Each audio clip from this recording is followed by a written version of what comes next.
Hey, and welcome back for the beginning of the Robyn McClendon's Gelli design team project for March.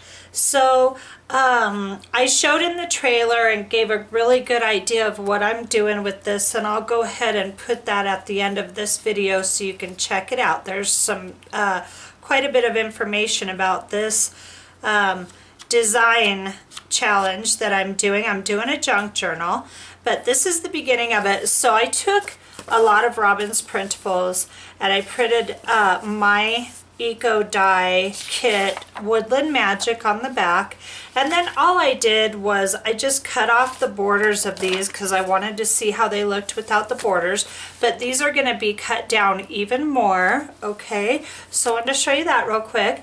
And then these are the to me they're pocket pages, these graphics. This is part of Robyn's 9-page printable kit, and the link is in the description box below for this. And then I've also linked a bunch of information, all the channels for all the other gals who are on the design team. There's just a wealth of information below in the description box. So I invite you to check that out. Now, I talked about my little happy accident of how I ended up printing my Eco Die over top of Robyn's. I put it in the printer wrong and it was a mistake and it came out gorgeous. So this is her washi tape printable sheet that comes in the kit, and then I just went over it with my Woodland Forest, one of the Woodland Forest prints. And now the pockets came, let me see if I can find it real quick. I do have a sheet in here. I did the same thing to these because I wanted to use these as design elements within the journal. Yep, here it is. So here's how this comes out originally. And it's gorgeous. It really shows the graphics really brightly. And since I had that happy accident, I wanted more color for mine on the back. And this is my absolute favorite right here, is this really graphic geometric design with all the browns and greens and creams in the background. So you can't make out any of the leaves on these, which is totally fine with me. It really did become all about color on these sheets. So I'm going to be incorporating these into the journal. Now, I wanted to talk about the size and the cover and everything. This is I got a placemat set at Goodwill a long time ago of these green placemats. I got 4 of them, and I want to use this for the cover because I really I want the graphics and the printables to all be the star of the journal. So I wanted a real toned down fabric to be the back set for this beautiful paper. And then this is big enough that I am going to be able to get a front and a back, an outside and an inside cover out of this one placemat, I'm hoping. So, and then this lace I've got here, I did a video a long time ago on how to rust fabric, and these are the fruits of my labor. I've got this really cool cross stitch fabric that I rusted, and then I've got a bunch of muslin in here that I rusted, and a bunch of lace and just odds and ends. And I want to incorporate those in this journal as well. So this is the beginning ideas of this. And also I wanted to tell you, I did a whole batch of fabric covered journals. Let me grab one and show you.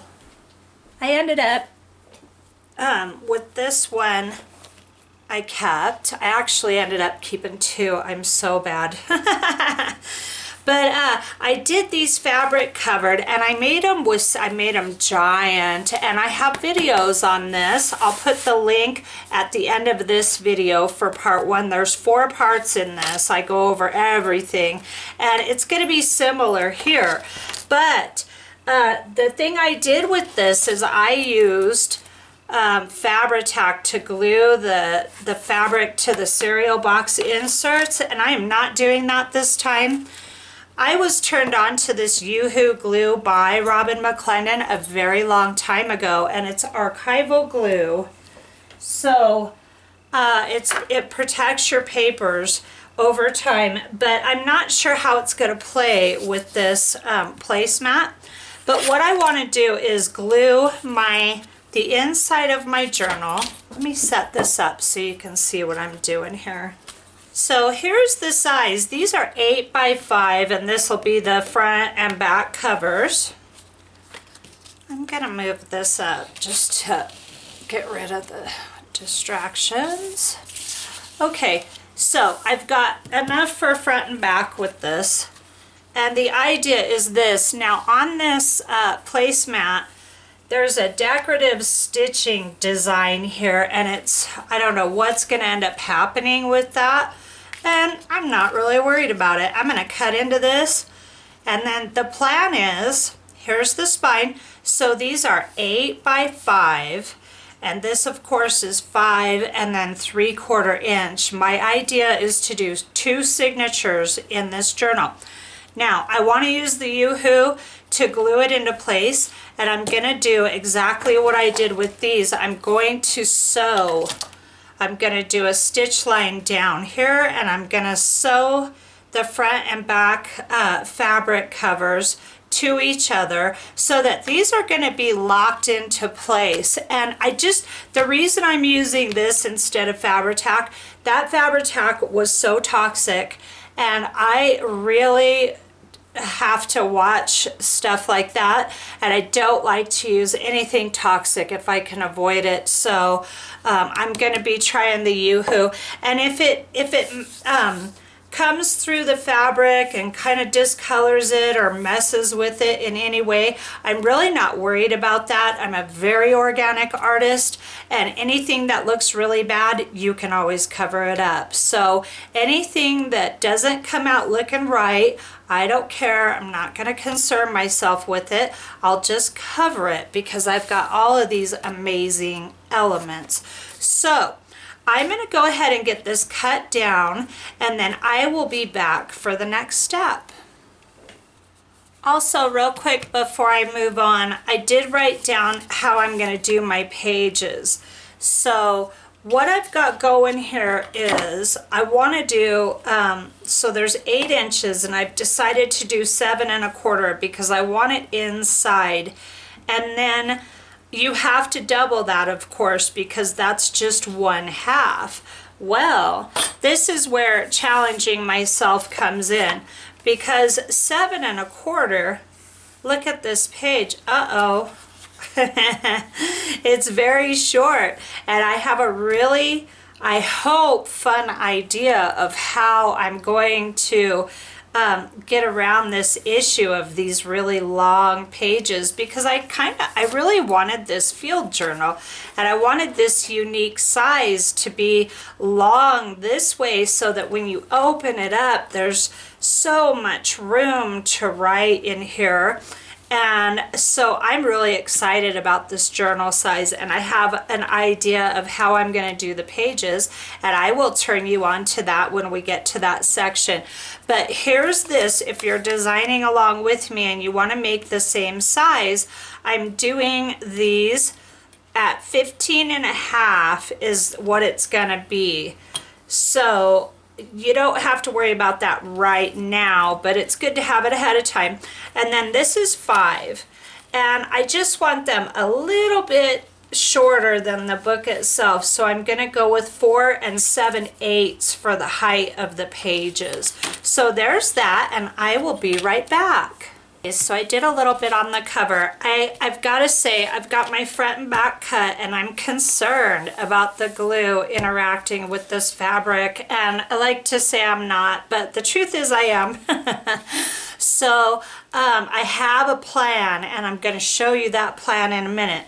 Here's what I came up with. Now what I did was, on that last set of journals, the one I just showed you, I didn't sew anything to the cover. I glued it all with that Fabri-Tac, and I'm like I said, trying to stay away from that. So what I did was I took the cover, grab it. I took the cover of my book, the front cover, and then I just pinned around it and then tried to keep all of this within the perimeter of the cover. And I went ahead and stitched all of this on, and right down the center of the leaf I did a little zigzag stitch going down.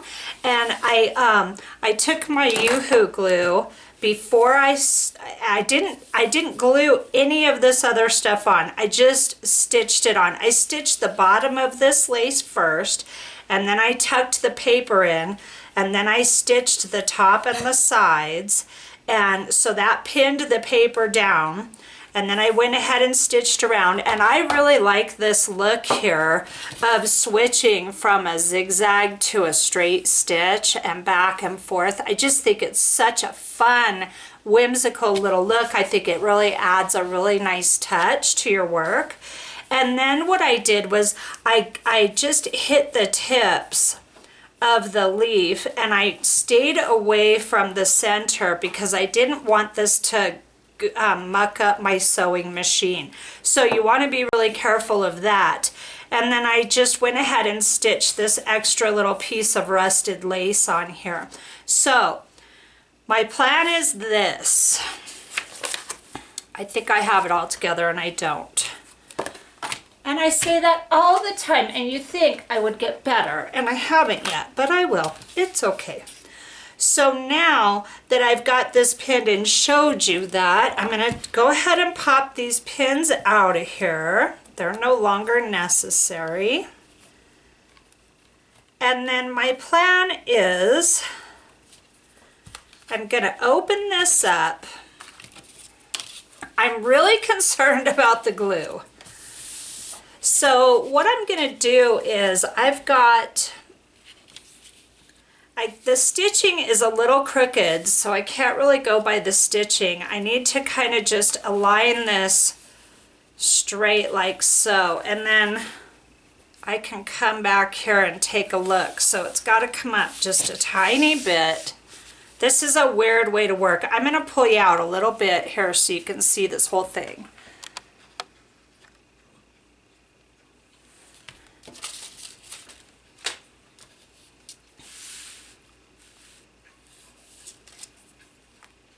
Okay, so now I've got this whole piece out. This fabric is like a kind of like a rayon style fabric, and it moves a lot, which I don't like. I like cotton because cotton's pretty stable. So it could be a problem, but we'll just see how it goes. And you know, I like to experiment with you guys so that you can see, oh, look at how she did that and how it worked or how it didn't. Now, I want to make sure, this is the important part, because I've already got everything sewn, so that looks good. I'm going to base everything on this right here. Okay, so that looks good there. And then the rest of this will have to follow suit to this. So the plan here is, and I really only want like 1/8 of an inch in between. I just want it wide enough so that you can open and close this book without having major issues. So here's what I'm going to do. Oh, I've got my glue sheet. Gosh darn it. Okay, I've got this glue sheet here, and I'm going to do it off camera because I don't want to disrupt this. I'll try to get it in. Okay, I could do it right here. So I'm going to glue this piece right here because the spine, this is going to have the stitching. I like to have my stitching showing if you've seen my previous books. So when I sew in my signatures, my stitching shows. So my plan is this, to glue this piece here down only because I want to see how this glue reacts. So now that I've got that piece down, I can remove these, and then I've got my other piece here of this. It's a little chilly this morning. Okay, and here's another thing about this fabric. I ironed it the other day and then I creased it and set it aside and it got creases, and I'm just not gonna iron it again. I'm just gonna force it to behave, I hope. Okay, so now that I've got this in alignment, I'm gonna go ahead and hit this again on this side. And I wanna really be generous. And then I'm gonna take this and I'm gonna lay this down as equally as I can. This fabric, I'm telling you, if you can stick with cotton, do, because I really put myself in a spot by using this. Okay, so now I've got that tapped down. Now let's take a look at this side. This is gonna tell the tale. Wow, it looks really like that glue is not affecting this. So my fear was that it was really gonna make it look awful, but it would have already done it by now if it was gonna do it. So what I was going to do was stitch this, and I think I will just go ahead and stitch this real quick. I wanna make a real tight stitch around this little center piece here. And you want extra fabric all the way around because you'll cut this at the end. So let me stitch this and I'll be right back. Okay, so here it is all stitched together, and I just went ahead and did a straight stitch. I didn't want to get fancy, I didn't want to mess it up. And I stitched it as tight as I could because I only have so much room to work with this fabric. So I kind of put myself in a bit of a jam using this, but I love the green, and I've got to say, I'm really happy with how this part right here came out. So what I'm gonna do now, since that did come out so well, is I'm going to line this up and I'm gonna gently put some Yoo-hoo over this. And then I'm gonna flip over to the back side, but first I want to do the front cover. It's the most important, and see, I'm already kind of making a mistake because I butted this all the way up to that stitch, and I need a tiny bit of play in here. So while I hold that down, I will close this down and make sure that my design is, this is where it gets important. These have to line up here. Whew, this is a tricky way to do this. I'm almost ready to go back to just gluing it all together and then doing the design after, because you can stitch your paper and have all this beautiful stitching and then just glue it on and no one's the wiser, but I'm really trying to get away from that toxic glue. But this just might be way too much trouble. You know what I mean? And it's really tricky to see where I'm at here. And I'm gonna pin this down. And I'm just doing enough. I just want to keep it in place because I'm gonna stitch it tight, as tight as I can. I'm in no man's land here, I feel like, which is cool. I really love to challenge myself doing different things.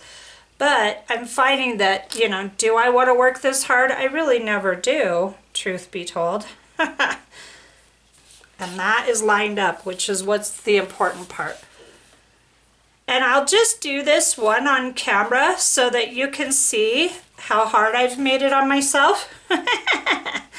And then I'm going to do the other one off camera and come back. So I just want this in place. I was really pleased to see, because I have to, truth be told, last night I have insomnia. I've always had insomnia, and I drink sleepy time extra tea because I don't like to drug myself unnecessarily.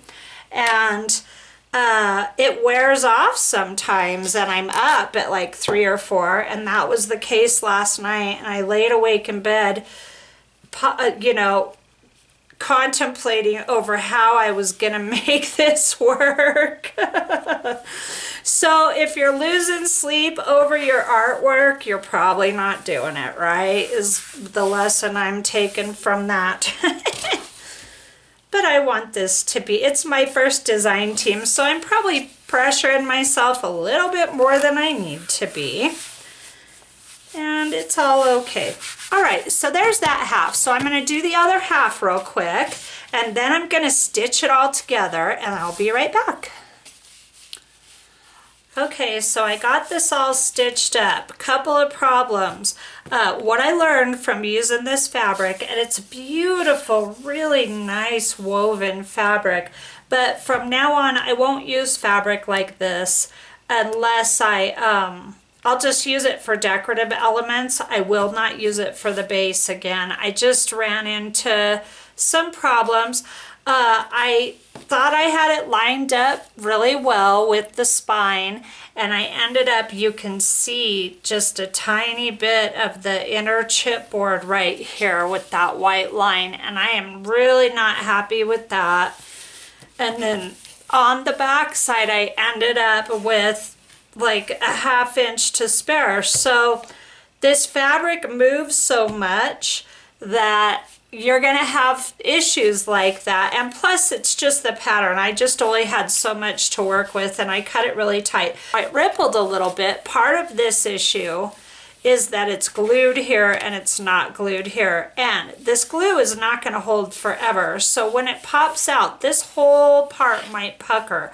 But I stitched it very close to the chipboard that I used, all the way around every piece. So it's not going to have a lot of room for play. Now I wanted to do pockets on the inside. I wanted to sew them in, but I'm having so much problems with this fabric moving around on me that I'm not going to do it on this book. Plus I really love this green. I may glue some pockets in with Fabri-Tac. When we get to that point I'll decide. But now what I'm going to do is cut, and you want to of course stay away from your stitch lines. And I thought about throwing in some zigzag decorative stitching, but there's so much to be done on this book that I'm going to go ahead and cut it. So what you want to do then is cut off your excess, and I won't do it because you get it. But the whole idea is to have this fray. So I really reinforced it. I went back and forth here and there with my sewing machine just to reinforce that stitching. And I may even throw another straight stitch on top of this just to reinforce it some more. But I'm happy with this, and I think the cover came out really cute. So what I'm going to do now is we're going to move on to pages soon. I'm going to cut this off camera and do the finishing whatever if it needs another stitch off camera. So I wanted to show you a few pages now. Okay, here's what I've got. I've got to print some more pages up, and I've got 9 sheets of Robyn's in this kit, and 2 of them aren't really going to work for pages because they're these 2. This, to me, I don't want this for a page because it's blocked out, and I just don't want it for a page. You could totally use it. I'm not feeling that vibe on it right now. This one would be a little bit easier to do that with, just because it's stripped out, and I may use one of these for that because I've already got this one printed on both sides. Remember this wonky one I talked about in the trailer? So this has its issues, but it totally works. Now, here's the size. And I went ahead and stuck with what I said I was gonna do, 4 7/8. I don't know where my little sheet is, but I showed you in this video earlier. So now I've got these beautiful little pages, and I've got them double printed, and they're just gonna look so pretty, but they're really short, aren't they? So I'm going to make these longer and make them really fun, and I'm gonna show you how to do that in the next segment. Now I am going to film this today. So I'm going to edit and upload this part right here and then film this pages part right away so that you don't have to wait. I'm not going to put it out next week or anything. I'm going to try to get it out this evening. So I wanted to show you, let me bring you in. So what I did here, and I saw this here on YouTube a very long time ago, and I'm not sure where. It's a little matchbook notepad holder. So isn't that cute? It's just like an old school little matchbook, and I used Robyn's print on the outside, and I love how this graphic page came out on the front. And then on the inside, you have the beautiful botanical or eco die from my Woodland Magic. And then I just folded this over and hit it with a little Yoo-hoo glue just to give it more of a finished edge. And I inked this whole thing, and I inked it before I did this edge, so I'll ink that edge. And then on this one, I stapled it. I just threw in 2 staples to pin it together, and then I did the same thing. I folded that edge over just to kind of make it look a little bit cleaner. And then I made, these are the cutoffs. I just took all of them from the pages I've done so far, and I threw in 2 staples on the top. Again, I hope you can see that. And then I'll just flip through this really quick. I'll do it this way. So you get the botanicals, and then you get the Robyn McClendon prints, and you can make these cute little booklets. Now the way I've seen these made, oh come on, cooperate. The way I've seen these made is the gal stapled the booklet inside here, and I didn't want to do that. I just wanted to make this an insert, a separate little piece. And then I'm going to make some pockets inside the book, and here's the middle. You get that cute little eco die. And I really love how these pages play off of one another. I think it came out really cute. So I'm going to do another set of pages because I don't have near enough, and I'm going to add some coffee stained pages to this book too, just for journaling pages that are a little bit less busy than our digital prints. But I'm going to do another one, and when I do it, I'll walk you through it. But it's super simple, really simple. See, and then it just folds together and it will be tucked. So there's an idea for these little journals. Very fun.